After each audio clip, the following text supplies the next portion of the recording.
주님의 이름으로 환영합니다. 이 시간 우리 마음을 다해서 뜻을 다해서 거룩하신 하나님께 예배드리겠습니다. 다 같이 기도하겠습니다.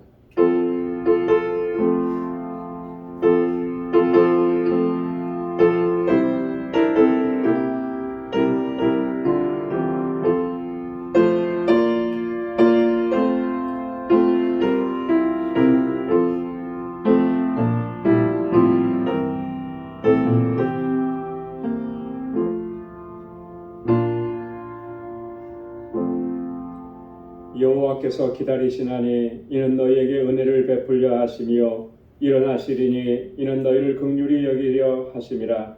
대저 여호와는 공의의 하나님이시라. 무릇 그를 기다리는 자는 복이 있도다. 시온에 거하며 예루살렘에 거하는 백성아, 너는 다시 통곡하지 않을 것이라. 그가 너를 너의 부르짖는 소리를 인하여 내게 은혜를 베푸시되 들으실 때에 내게 응답하시리라. 아멘. 거룩하신 아버지 하나님, 오늘도 주님의 임재 가운데 저희들을 불러주시고 하나님을 경배하고 찬양하고 예배케 하시니 감사합니다. 매 순간 분초마다 그 능력의 손길로 우리를 붙잡아 주시고 믿음으로 살아내게 하시고 하나님의 임재 가운데 살아갈 수 있도록 항상 은혜 베풀어 주심을 감사합니다. 이 시간도 하나님을 경배하고 찬양하며 예배할 때 그 은혜를 기억하며 온 마음을 다하여 하나님 예배하는 저희들 되게 하여 주옵소서.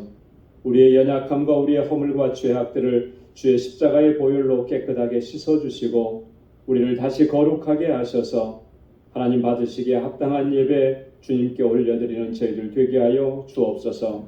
예수님의 이름으로 기원하옵나이다. 아멘.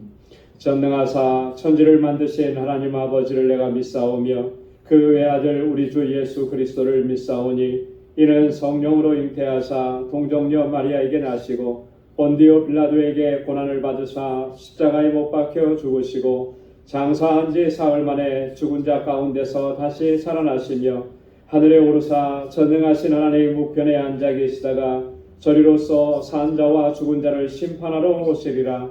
성령을 믿사오며 거룩한 공예와 성도가 서로 교통하는 것과 죄를 사하여 주시는 것과 몸이 다시 사는 것과 영원히 사는 것을 믿사옵나이다. 아멘. 찬양으로 하나님께 영광 돌리겠습니다. 예수로 나의 구주 삼고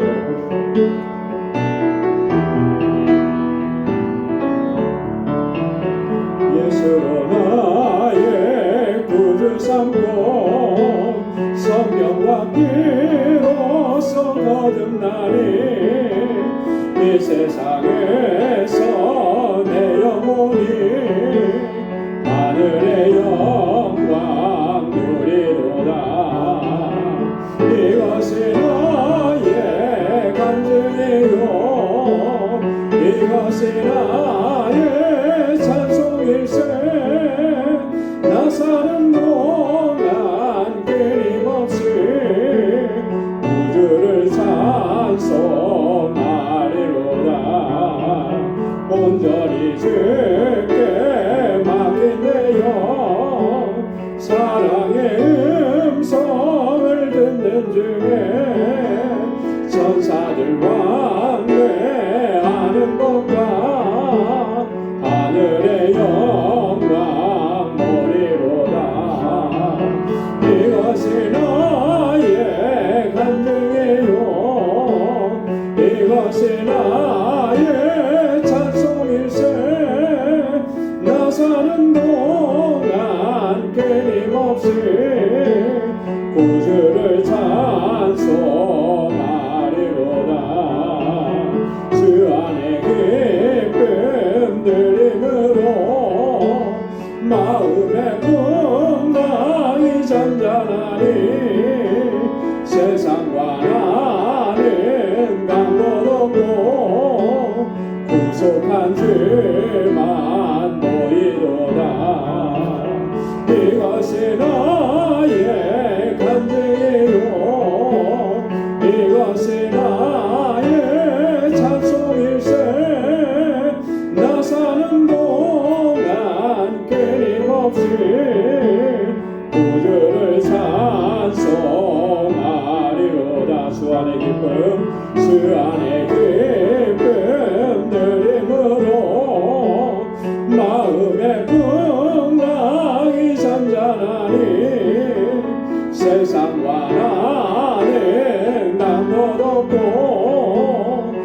속한 죄만 보이도다.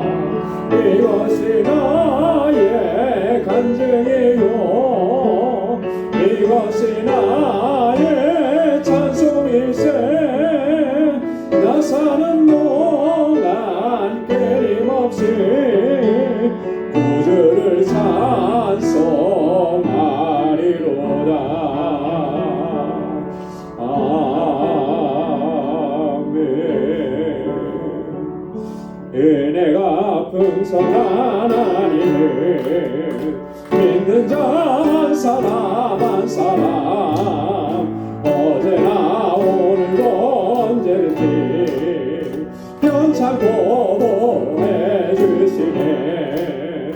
주여 성령의 은사들을 오늘도 내려 주소서. 성령의 뜨거운 불길로서 오늘도 충만케 앞서서.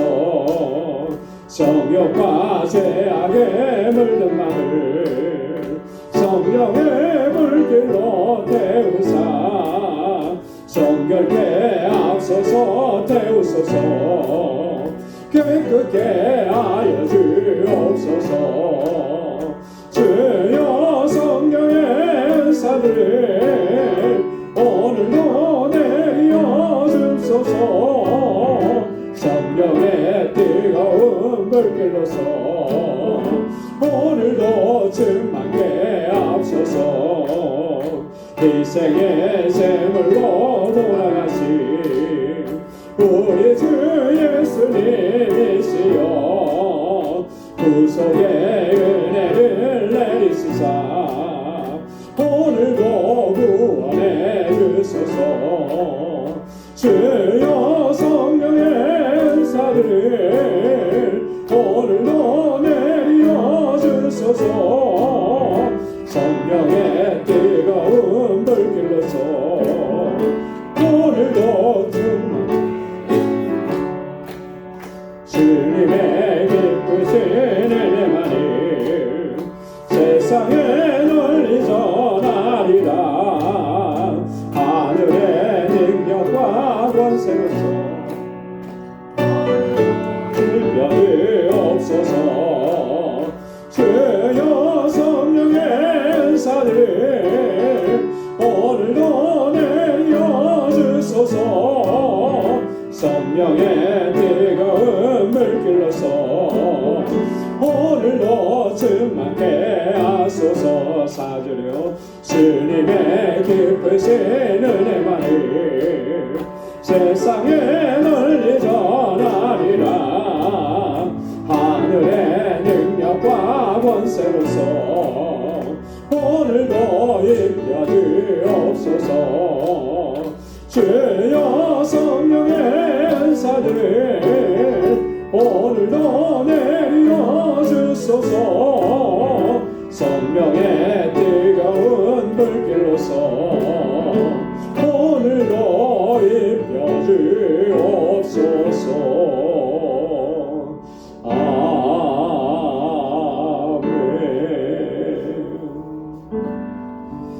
내 마음의 주를 향한 사랑이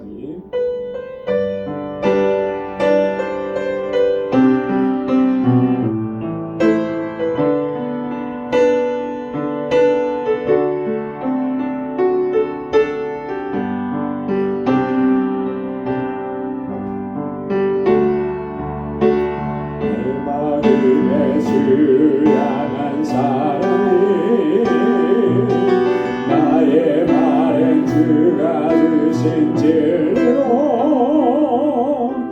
나의 눈에 주의 눈물 채워주소서.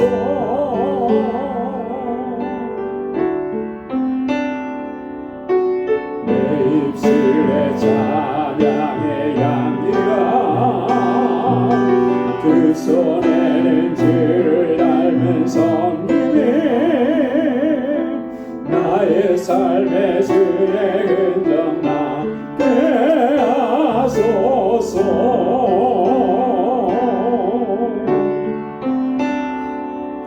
하나님의 사랑이 영원히 함께하리. 십자가의 길을 걷는 자에게 순교자의 삶을 사는 이에게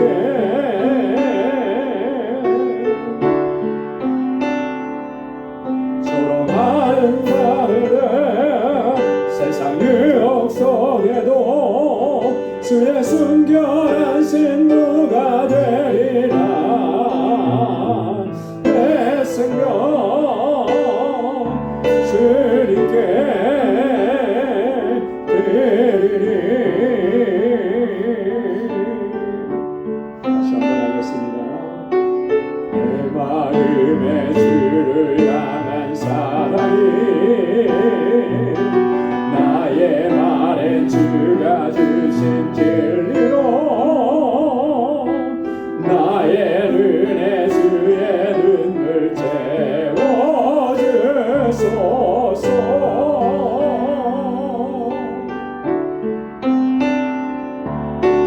내 입술에 찬양의 향기가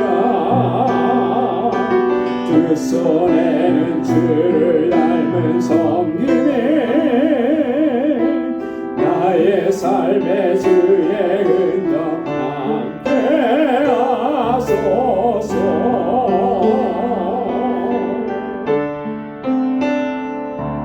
하나님의 사랑이 영원히 함께하리. 십자가의 길을 걷는 자에게 순교자의 삶을 사는 이에게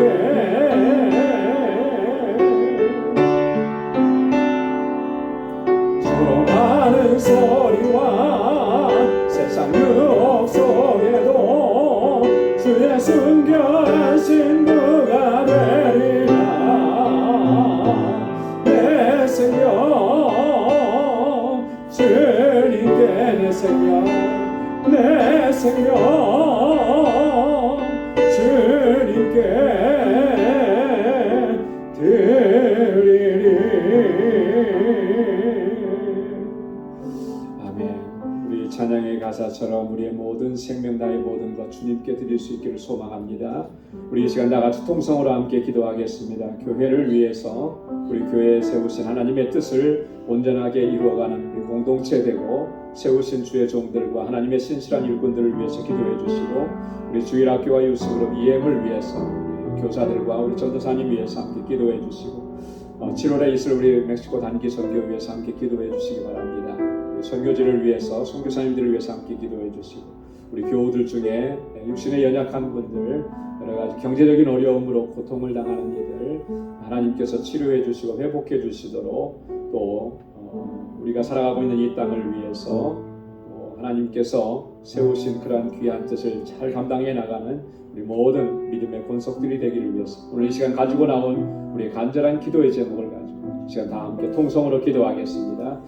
거룩하신 아버지 하나님 참으로 감사합니다. 아버지 하나님 이 시간도 이렇게 하나님을 찬양하고 경배하고 예배하고 주님의 보좌 앞으로 저희들을 인도해 주셔서 하나님 성령께서 우리를 인도하시니 감사합니다. 하나님 우리의 마음이 정말 뜨겁고 감격 속에서 간절함으로 하나님을 예배하고 찬양하는 하나님께서 찾으시는 참된 예배자들로 항상 설 수 있도록 저희를 인도하여 주옵소서. 우리에게 베풀어 주신 은혜와 사랑이 얼마나 크고 놀라운지요 하나님 다 헤아릴 수 없고 다 기록할 수가 없습니다. 아버지 하나님 하늘을 두루마리 삼고 바다를 먹물 삼아도 다 기록할 수 없는 것이 하나님의 은혜입니다. 이 은혜 가운데 살아가고 있음을 우리가 단 한순간도 잊지 않도록 도와주옵시고 늘 감격 속에서 하나님 예배하고 주님 찬양하고 주의 이름을 높이는 저희들 되게 하여 주옵소서. 이 시간 저희들의 마음을 같이 하여서 하나님 뜨겁게 주님 앞에 간구하고 부르짖습니다. 아버지께서 세워주신 우리 방주재단이 정말 하나님의 뜻에 합당한 재단이 되게 하시고 온전한 믿음의 공동체가 되게 하여 주옵소서. 주님께서 주신 사명 잘 감당할 수 있게 하시기 위해서 주의 종들을 세워주셨습니다. 기름 부어 세우셨사오니 능력으로 덧입혀주시고 성령의 충만함을 허락해 주시고 믿음의 믿음을 더하여 주옵소서. 저희의 수고와 헌신이 헛되지 아니하여 아버지 하나님 정말 이 땅에 하나님 나라 세워가는 일에 아름답고 귀하게 쓰임받는 주의 종들이 되게 하여 주옵소서. 아버지 하나님 이 재단이 진정한 사랑의 공동체가 되어 아버지 하나님 상처 입은 영혼들이 이곳에서 치유함을 받고 아버지 하나님 회복되어지는 놀라운 역사가 있게 하시고 아버지 하나님 서로 위로하고 격려하는 귀한 아버지 공동체 되도록 도와주옵소서. 아버지 하나님 이번에 피택된 아버지 연합군의 하나님의 귀한 종들 능력으로 덧입혀 주시고 은혜를 더하여 주옵소서. 지금 아버지 훈련 중에 있습니다. 교육하는 중에 있습니다. 이 시간들을 통하여 하나님 주님 앞에 새로운 결단과 각오로 나아갈 수 있도록 도와주시고 주님의 기름 부으심으로 함께 하셔서 믿음의 아버지 귀한 일꾼들이 다 되게 하여 주옵소서. 이곳에서 자라나는 어린 신령들과 학생들 우리 청장년을 붙잡아 주시고 정말 이 세대 가운데 다윗과 같은 믿음의 용사들이 되게 하여 주옵소서. 저희를 위해서 수고하고 하신 우리 교사들과 전도사님 능력의 장중에 붙들어 주옵소서. 우리 아버지 예수님과 예배 날로 부흥하고 성장하게 하시고 우리 자녀손들이 정말 하나님 잘 경외하도록 하나님께서 아버지 능력의 장중에 저희를 붙잡아 주옵소서.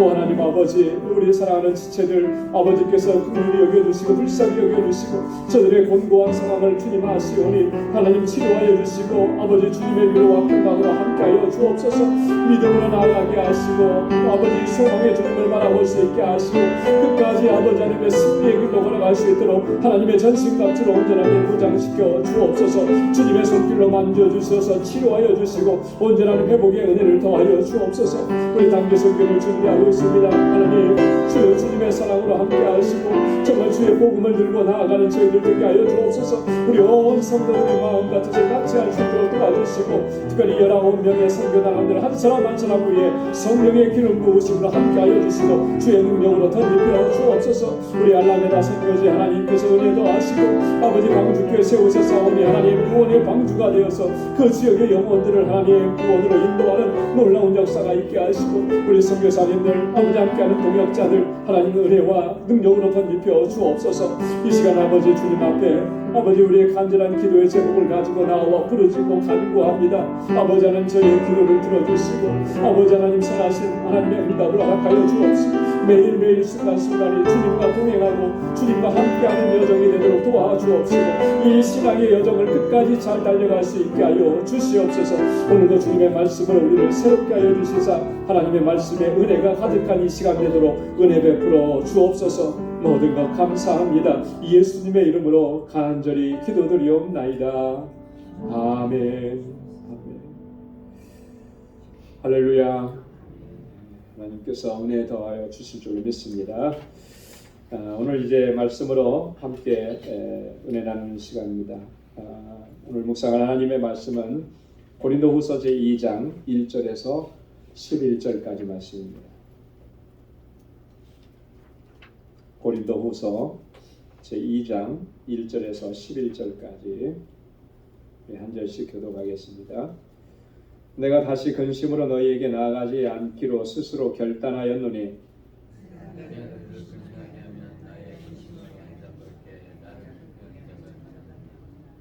내가 이같이 쓴 것은 내가 갈 때에 마땅히 나를 기쁘게 할 자로부터 도리어 근심을 얻을까 염려하며 또 너희 무리를 대하여 나의 기쁨이 너희 무리의 기쁨인 줄 확신함이로라.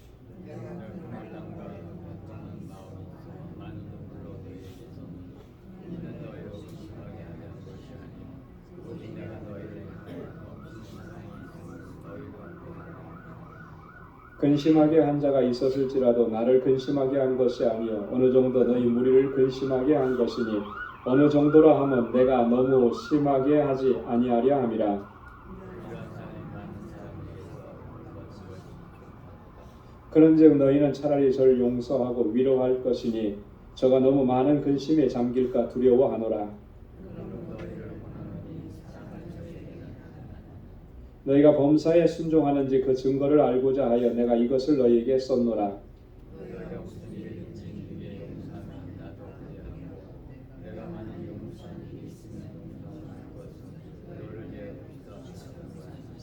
다 함께요. 이는 우리로 사단에게 속지 않게 하려 함이라. 우리가 그 괴계를 알지 못하는 바가 아니로라. 아멘. 오늘 함께 공독한 본문의 말씀 고린도후서 2장 1절로 11절. 이 말씀을 보면 바울이 고린도 교회 성도들을 얼마나 참 사랑하고 아끼는지가 잘 이제 드러나 있습니다. 그래서 바울이 한 가지 이제 결단을 하게 되죠. 그래서 1절부터 4절까지 보면 바울이 어떤 결단을 했는지 그 내용을 잠시 밝히고 있습니다. 그리고 5절부터 11절까지 보면 바울이 고린도 교회 성도들을 권면하는 내용입니다.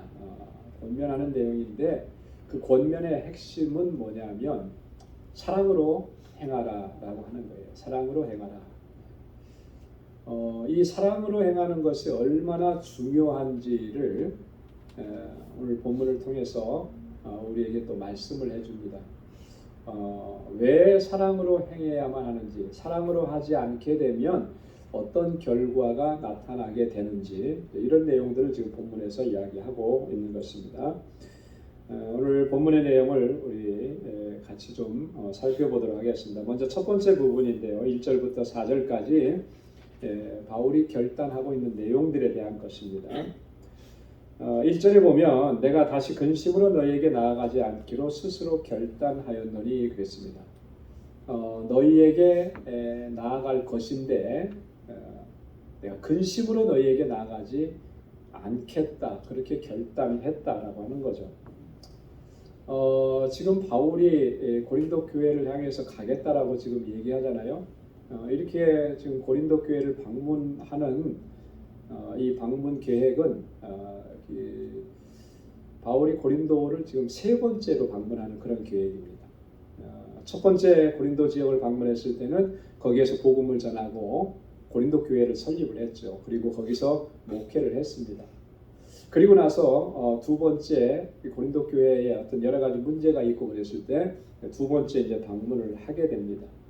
그럼에도 불구하고 이제 문제가 해결되지 않고 하니까 바울이 세 번째로 다시 방문을 해야 되겠다, 이런 결단을 하게 되는 거예요. 고린도후서 12장 14절 우리가 후반부에 가면은 우리가 함께 묵상하게 될 텐데 거기에 보면 바울이 이렇게 얘기합니다. 보라, 이제 세 번째 너희에게 가기를 예비하였으나 너희에게 폐를 끼치지 아니하리라. 세 번째 너희에게 나아가기를 내가 계획하고 있다. 그러나 너희에게 더 이상 폐는 끼치고 싶지 않다. 이렇게 계획을 얘기했습니다. 또 고린도후서 13장 1절에도 보면 내가 이제 세 번째 너희에게 갈 터이니 두세 증인의 입으로 말마다 확정하리라. 이렇게 너희에게 나아가는 것이 이제 세 번째 나아가는 것인데 이 세 번째 나아가는 이 계획에 앞서서 바울이 굉장히 조심하고 신중해야 하고 그리고 뭔가 한 가지 결단한 그런 것들이 있었다라고 하는 거죠. 그게 뭐냐면 근심으로 너희에게 나아가지 않겠다. 이 말 속에는요 또 한 가지 그 전제되는 이야기가 있습니다. 지금은 다시는 근심으로 나가지 않겠다. 그 앞에 다시 그랬잖아요. 그럼 그 전에는 방문했던 일들이 뭐가 있었다는 거예요? 근심케 하는 일들이 있었다라고 하는 거죠. 뭔가 좀 해결되지 않은 문제가 있었고 그 일로 인해서 사도 바울이 좀 뭐랄까요? 좀 이렇게 아주 분명하게 또 징계해야만 하고 뭐 이러는 상황들이 있었다라고 하는 거예요. 자, 그런데 이제 세 번째 나갈 때는 그러지 않겠다. 근심으로 나가지 않겠다라고 하는 이 말은 이번에 방문 목적은 이런 어떤 책벌이나 징계 이런 것으로 나가지 않기를 원한다. 이제 이런 내용입니다. 고린도전서 4장 21절에서 오래전에 저희가 한번 묵상했던 내용인데 바울이 고린도 교회를 향해서 그렇게 얘기한 적이 있습니다. 내가 매를 가지고 너희에게 나아가랴. 사랑과 온유한 마음으로 나아가랴. 매를 가지고 나아가겠느냐? 사랑과 온유한 마음으로. 매를 가지고 나아간다라고 하는 건 뭐 어떤 의미입니까? 뭔가 잘못한 게 있는 거예요. 그죠? 그 잘못한 것을 바로잡기 위해서 때로는 징계가 있을 것이고 이렇게 너희에게 나아가기를 원하느냐. 그렇게밖에는 할 수가 없었던 그런 상황이었던 거죠. 근심으로라고 하는 말은 바로 그런 의미입니다. 자, 근심으로 나가지 않겠다라고 하는 그렇게 결단하게 된 이유가 있습니다. 그게 이제 2절에서 바울이 이렇게 밝힙니다. 내가 너희를 근심하게 하면 나의 근심하게 한 자밖에 나를 기쁘게 하는 자가 누구냐. 좀 굉장히 이해하기가 난해하죠. 한국말인데도 참 이해하기가 힘들어요. 그죠?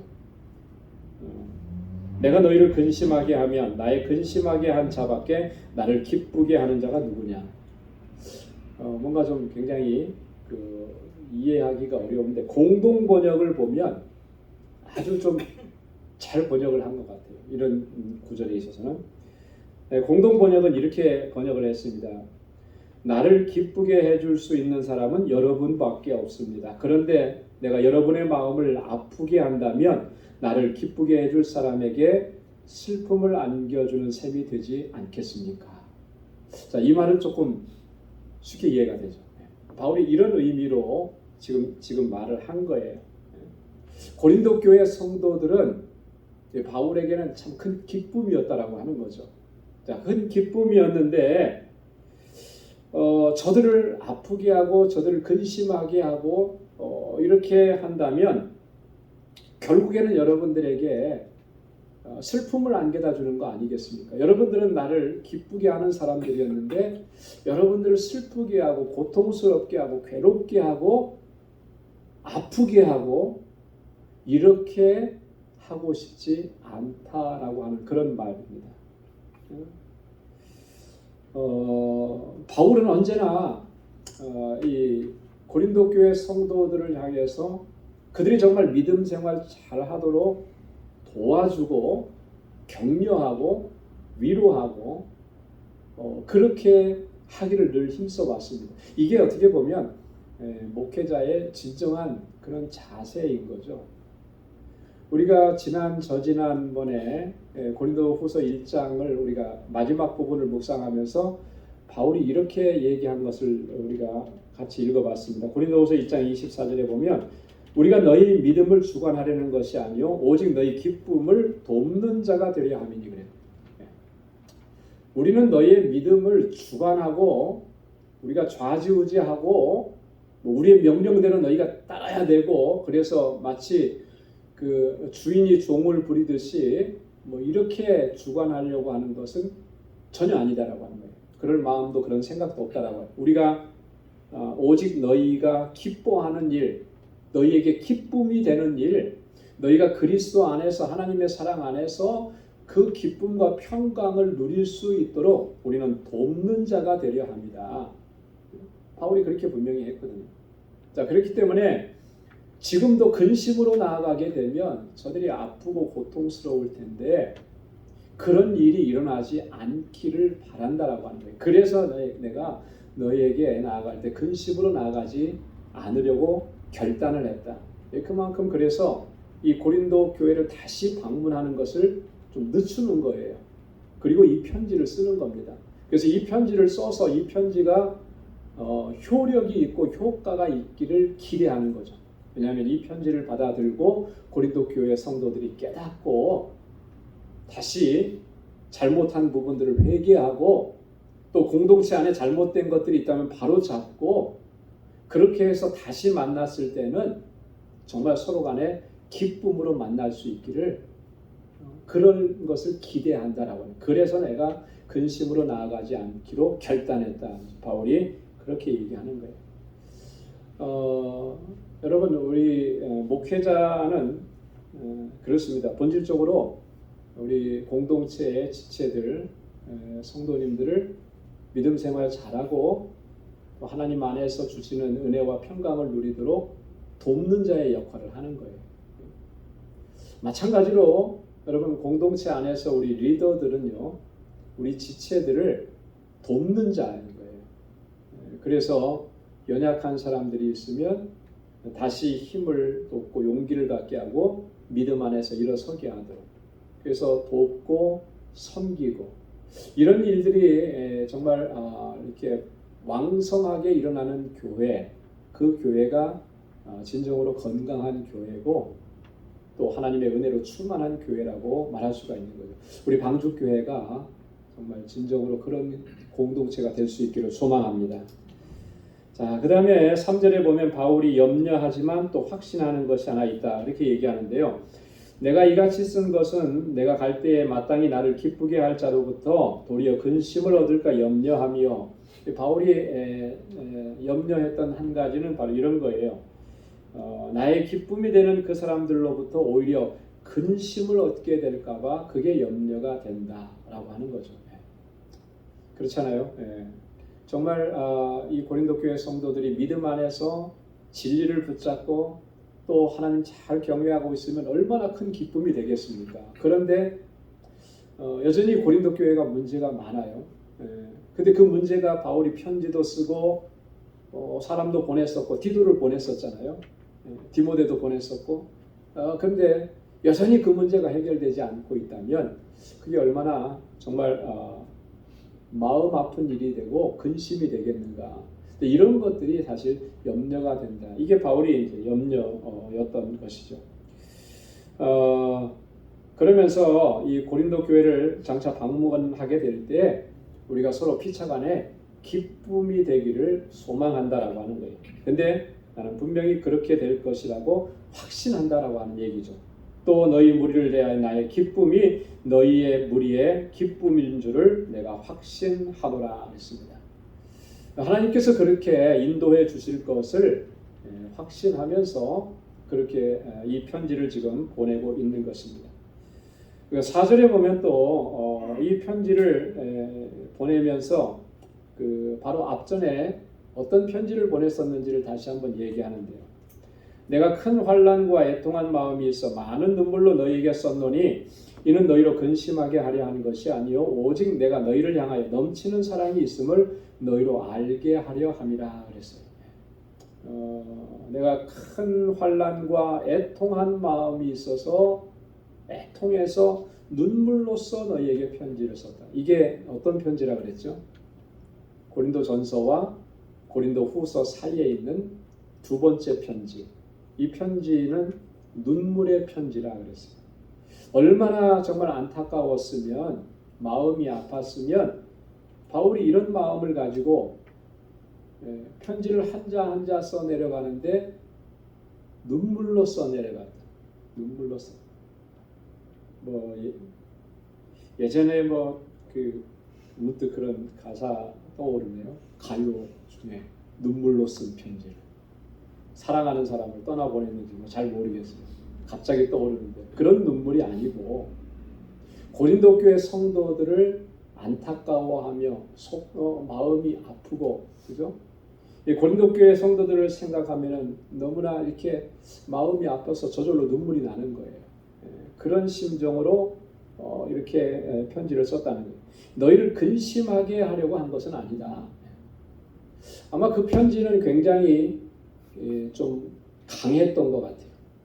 눈물로 썼지만 진심이 담겨져 있었고 정말로 고린도 교회 성도들이 정말 돌이키고 회개하고 하나님 앞에서 바른 믿음을 갖게 하는 그 마음이 너무나 간절했기 때문에 그 어조가 굉장히 강력했습니다. 그래서 여기 보면 너희로 근심하게 하려 한 것이 아니다. 그렇게 강하게 얘기한 것은 정말로 너희를 사랑했기 때문에 그런 것이다. 그래서 내가 너희를 향하여 넘치는 사랑이 있음을 너희로 알게 하려 함이라.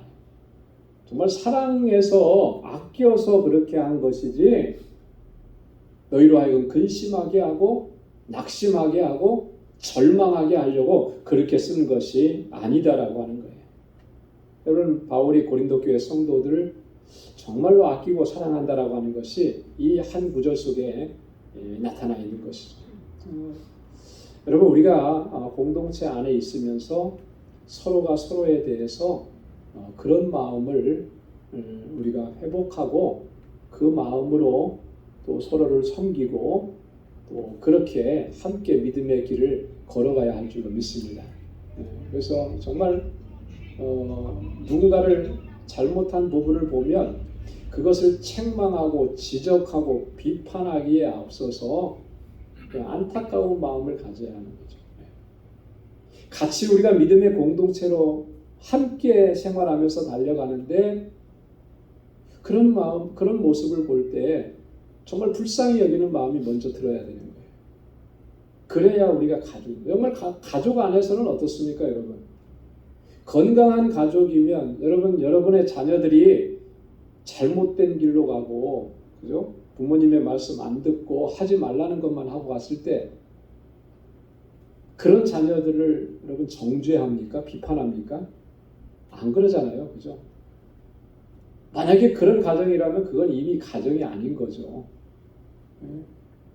우리 자녀들이 잘못된 길로 가면 그렇게 많이 권고하고 권면했는데도 말을 안 듣고 제 길로 가면 더 마음이 아픈 거죠. 안타까운 거예요.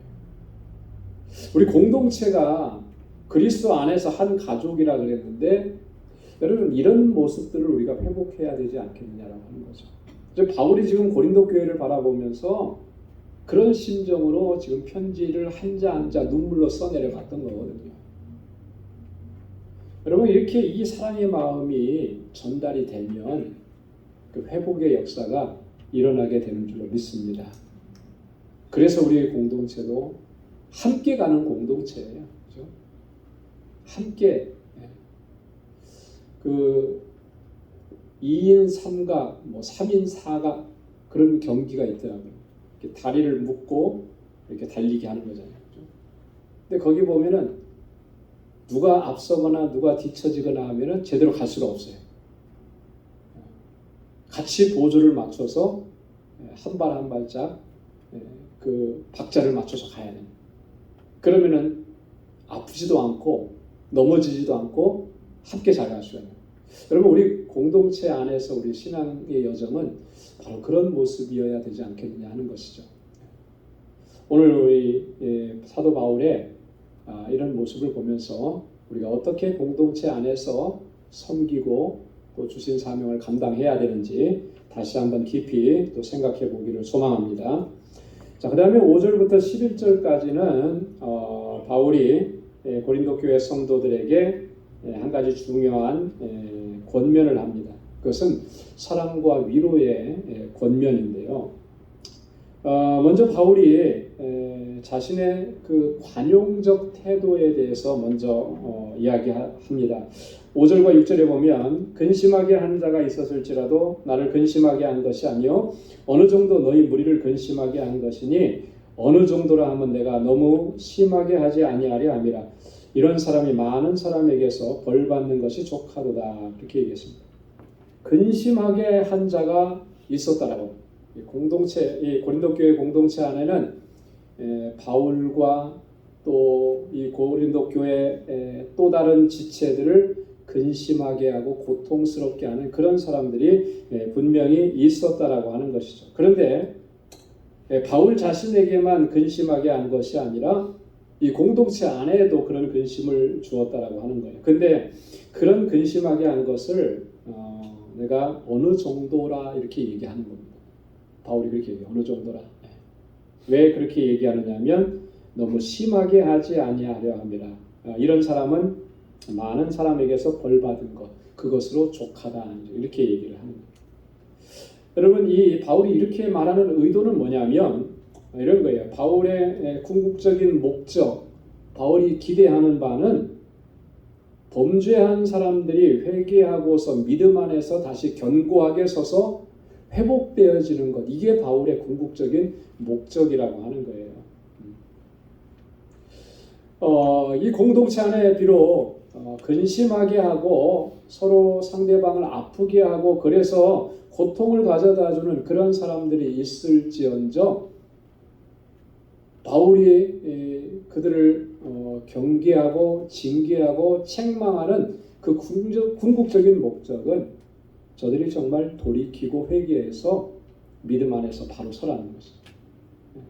바울의 마음은 항상 이런 마음이었고 또 이런 기대를 가지고 지금 이 편지를 써 내려가는 것입니다.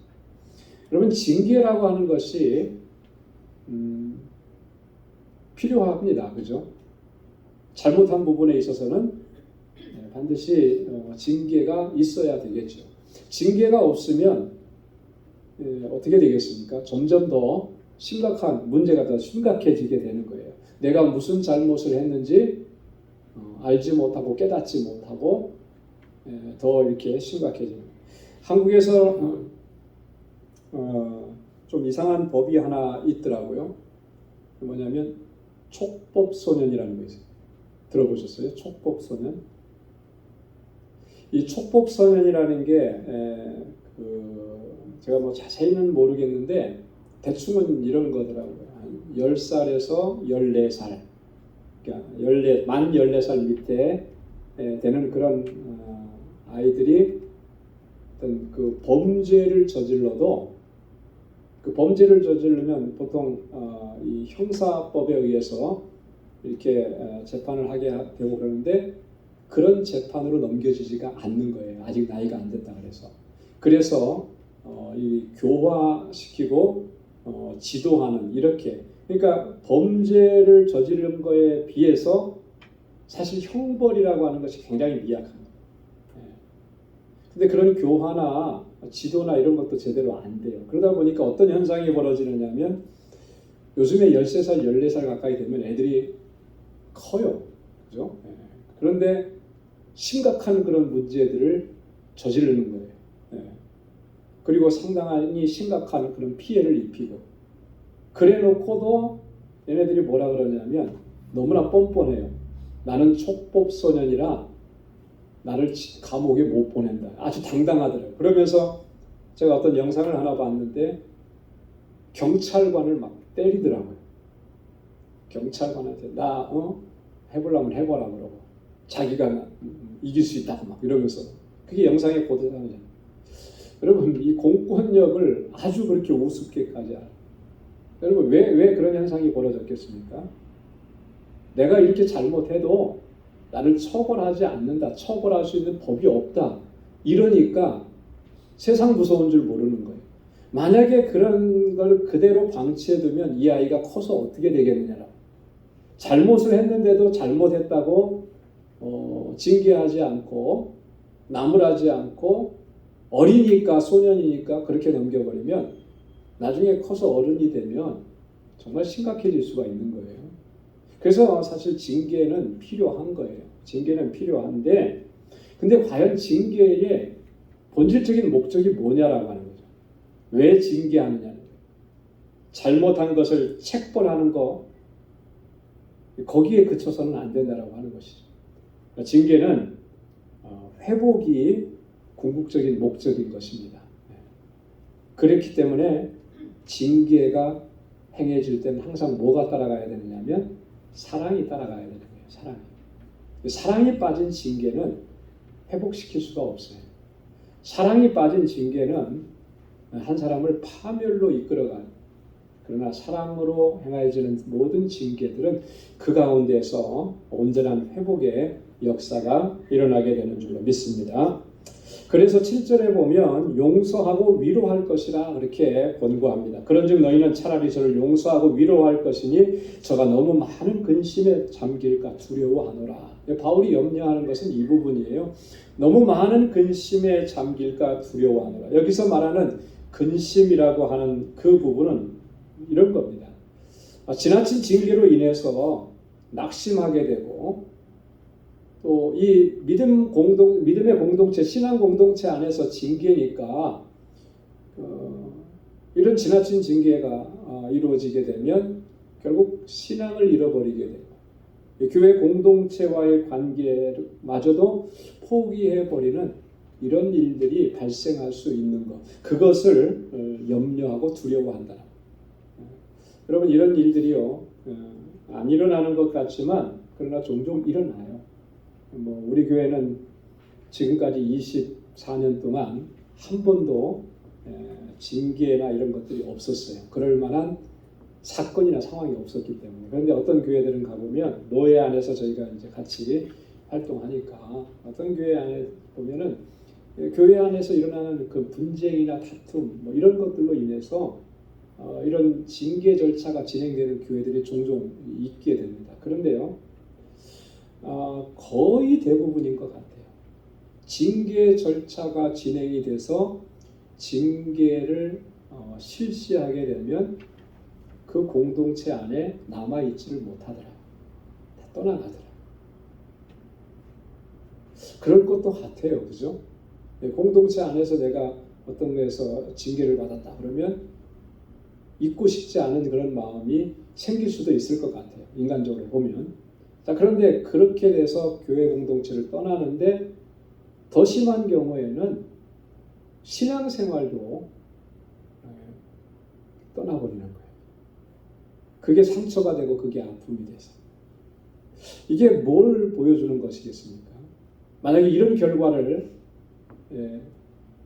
초래하게 된다면 그것은 사랑으로 이 징계를 행하지 않았기 때문에 그렇다. 정말로 그 사람을 아끼고 정말로 그 사람의 회복을 위해서 안타까워하고 그런 마음으로 행하지 않았기 때문에 결국 그런 결과가 나타나게 되었다. 그래서 바울이 지금 얘기하는 게 뭐냐면 그런 결과를 초래하지 않기 위해서 너희는 차라리 용서하고 위로하라. 회개하고 돌이키도록 그렇게 힘쓰라라고 하는 것을 권고하고 있는 것입니다. 8절과 9절에도 보면 사랑을 나타내라 그렇게 얘기하죠. 그러므로 너희를 권하노니 사랑을 저희에게 나타내라. 너희가 범사에 순종하는지 그 증거를 알고자 하여 내가 이것을 너희에게 썼노라 그렇게 얘기하죠. 사랑을 나타내라. 회개한 범죄자들에 대해서는 용서하라라고 하는 거죠. 그리고 그 용서와 사랑이 공개적으로 드러나게 하라는 거예요. 그래서 결국은 그 사람이 변화된 삶을 살아갈 수 있도록 그렇게 도와주라고 하는 바울의 권고입니다. 너희가 정말 범사에 순종하는지 그 증거를 알고자 해서 내가 이렇게 권고하고 쓴다라고. 순종해야 된다. 이 권고에 이것은 주님께서 주시는 권고이기 때문에 그렇다라고 하는 것이 바울의 의도라고 하는 것입니다. 그러면서 바울이 용서에 대한 그런 원칙을 하나 제시합니다. 10절에 보면 너희가 무슨 일이든지 네게 용서하면 나도 그리하고 내가 만일 용서한 일이 있으면 용서한 그것은 너희를 위하여 그리스도 앞에서 한 것이라 이렇게 얘기합니다. 여러분들이 어떤 일이든지 간에 누군가를 용서했다면 나도 그렇게 따르겠습니다 라고 하는 거죠. 고린도 교회 안에서 이런 일들이 있었으면 당신들의 그런 결정을 내가 존중하겠습니다. 이제 그렇게 얘기한 거고요. 내가 누군가를 용서했다라고 하면 그 용서한 것은 여러분들을 위해서 한 것입니다. 그리고 그리스도 앞에서 한 것입니다. 이렇게 얘기하는 거예요. 여러분들의 유익을 위해서 용서한 것이고 그리고 주님 앞에서 한 것입니다. 여러분 주님 앞에서 한 것이다라고 하는 이 말의 의미가 뭐겠습니까? 주님 앞에서 했다라고 하는 이 말은 이런 의미를 담고 있는 거예요. 그리스도께서 우리를 용서해 주신 것처럼 그렇게 용서한 것입니다 라고 하는 거예요. 우리가 다른 사람들을 용서해야만 하는 그 용서의 근거, 그 이유가 사실 나에게 있는 것이 아니고요. 나를 용서해 주신 우리 주님에게 그 용서의 근거가 있는 것입니다. 사실 우리는 이 누군가를 용서하는 일이 쉽지 않아요. 그렇지 않습니까? 용서가 쉬운 일 같았으면 우리 마음이 이렇게 불편하고 힘들고 속상하고 이런 일들이 많이 없어졌을 거예요. 그렇잖아요? 용서는 해야 되는 거 알겠는데 용서가 잘 안 되니까 나를 힘들게 하고 고통스럽게 했던 어떤 상황이나 사람에 대해서 내가 아직까지도 힘들고 그런 거죠, 사실은. 근데 어떤 측면에서 보면 용서는 상대방을 위해서 하는 것이라기보다는 나 자신을 위해서 하는 것이 더 맞은 것 같아요. 용서하지 않으면 늘 우리는 불편합니다. 힘듭니다. 그러나 용서하면 내가 자유함을 얻는 거예요. 근데 그게 잘 안 되니까 힘든 거죠. 그럴 때마다 우리가 기억해야 될 게 뭐냐면 내가 용서하는 근거가 뭐냐라고 하는 거예요. 나는 잘했고 저 사람이 잘못했으니까 내가 잘한 것 이게 기준이냐라고. 그게 아니고 주님이 나를 용서해 주신 것이 그게 근거라고 하는 거예요. 그래서 항상 우리가 생각할 때마다 주님께서 나를 용서해 주신 그 용서가 어떤 용서였는지를 항상 먼저 생각하는 게 중요한 것 같아요. 그래서 나 같은 사람을 주님께서 용서해 주실 때 주님께서는 어떻게 하셨던가?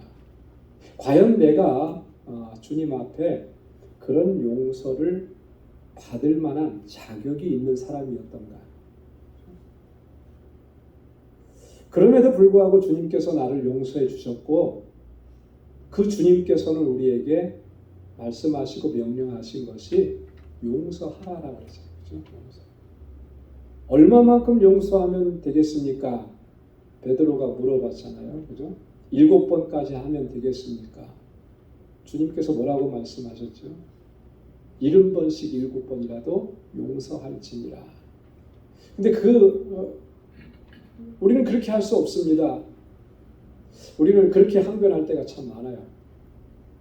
근데 사실 그게 어떻게 보면 뭐 솔직한 표현인 거죠. 저도 그렇고요. 그럴 때마다 우리가 기억해야 되는 것이 뭐냐면 주님이 나를 용서해 주신 걸 꼭 기억하잖아. 그죠? 그러면 용서할 수 있는 마음이 생길 거예요. 그리고 그 마음을 주시도록 주님 앞에 우리가 늘 나아가야 하는 것이죠. 왜냐하면 용서하라라고 하는 것은 주님의 명령이거든요. 그죠? 그렇다고 해서 뭐 내가 용서도 안 됐는데 당신 용서합니다. 이렇게 하는 것은 뭔가 좀 이게 아닌 것 같아요. 그죠? 실제로는 용서가 안 한 거잖아요. 그냥 말로만 입으로만 용서했습니다. 이것도 사실 아닌가. 정말 그 사람을 용서하기 위해서 주님이 나를 용서해 주신 것을 기억하면서 주님 앞에 그 마음 주시고 그 용기 주시고, 그래서 주님처럼 나도 용서할 수 있게 해달라고 엎드려야 되는 것이죠. 그럴 때 우리 주님의 주신 평안을 누리고 자유함을 누리게 될 줄로 믿습니다. 근데 정말 중요한 게 하나 더 있어요. 이게 뭐냐면 11절에서 바울이 이렇게 얘기합니다. 자, 11절 말씀 우리 한번 같이 읽어보도록 하겠습니다. 이는 우리로 사단에게 속지 않게 하려 함이라. 우리가 그 계획을 알지 못하는 바가 아니로라. 아멘. 이게 굉장히 중요합니다.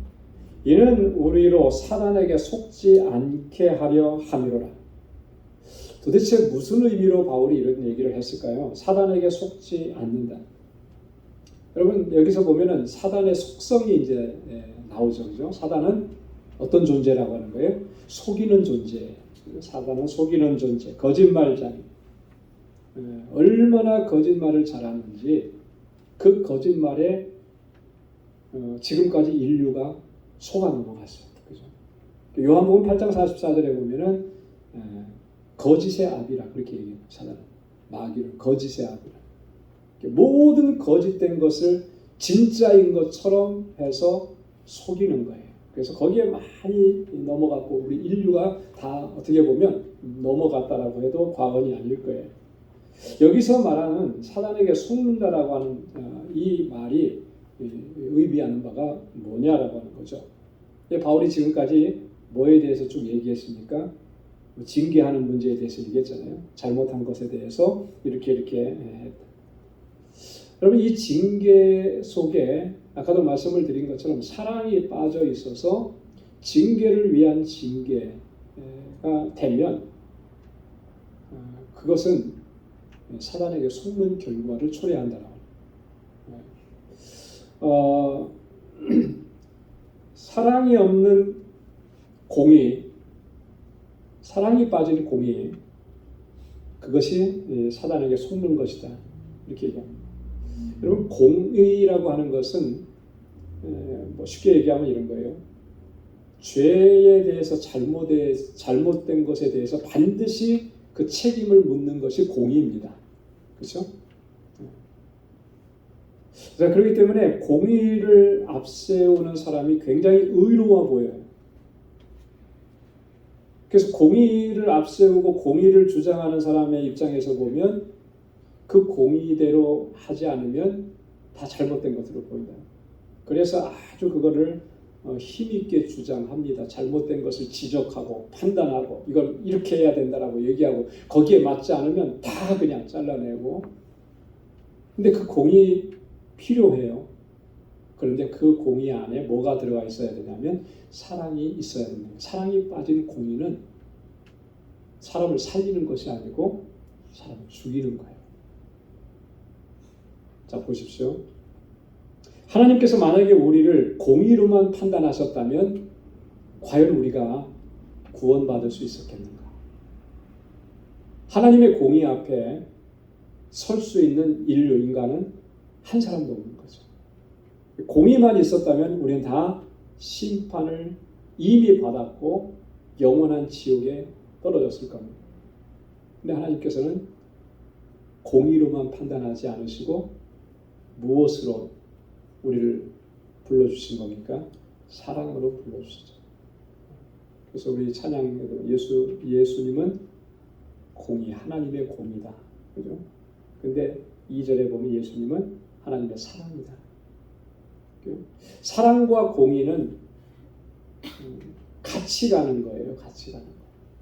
이게 같이 가지 않고 공의만 가게 되면 결국에는 이런 결과가 초래. 그러니까 우리 기독교 역사 가운데 이런 일들이 참 많이 있었는데 그 대표적인 예가 성경에 기록되어 있습니다. 뭐냐면 요한계시록 2장에 주님께서 에베소 교회를 책망하시는 내용이에요. 에베소 교회는 참 대단한 교회였습니다. 에베소 교회를 누가 세웠죠? 바울이 세웠잖아요. 그죠? 바울이 그 에베소에서 3년간 목회하면서 교회를 아주 든든하게 세워서 초대교회에서는 굉장히 견고한 그런 교회였는데, 자, 부활하신 주님께서 계시록 2장에 보면 에베소 교회를 칭찬도 해주지만 근데 심각하게 책망을 하시는 거예요. 그 심각하게 책망하시는데 주님의 책망은 너희가 회개하라 그랬습니다. 만약에 너희가 회개하지 않으면 그러면 촛대를 옮겨버리겠다 이렇게 말씀하십니다. 근데 뭘 회개하라고 했느냐? 뭘 회개하라고 했느냐? 그 회개의 내용이 있어야 될 거 아니에요? 너희가 처음 사랑을 버렸노라. 사랑을 버렸더라. 자, 근데 그 사랑을 버린 게 그 다 이유가 있어요. 그게 뭐냐면 주님이 책망하실 때 이렇게 또 먼저 칭찬을 해주셨습니다. 또 뭐냐면 내가 너희의 행위를 알고 너희 수고를 알고 너희 인내를 안다. 너희가 참 열심히 하고 너희가 인내하고 수고한 거 다 안다. 또 악한 자들을 용납하지 않은 거 내가 다 안다. 사도라 칭하는 자칭 사도라 하는 자들, 거짓 사도들, 그들의 거짓된 것을 다 드러낸 것도 안다.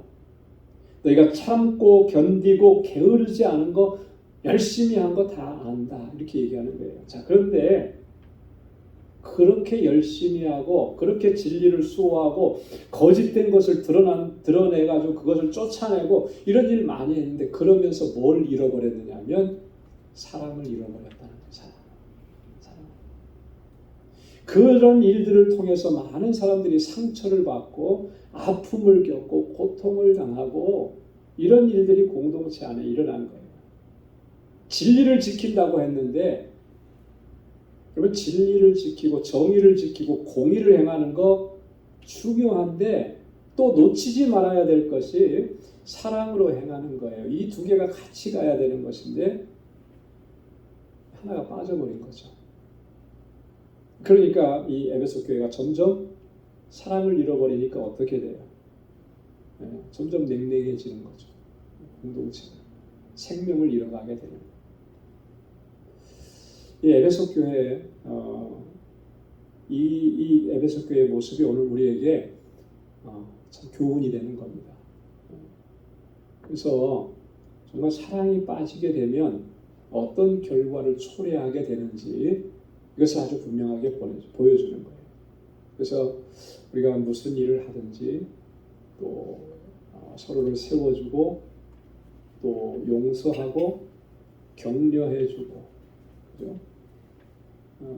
한 번 안 되면 두 번, 두 번 안 되면 세 번, 네 번 기다려주고 인내하고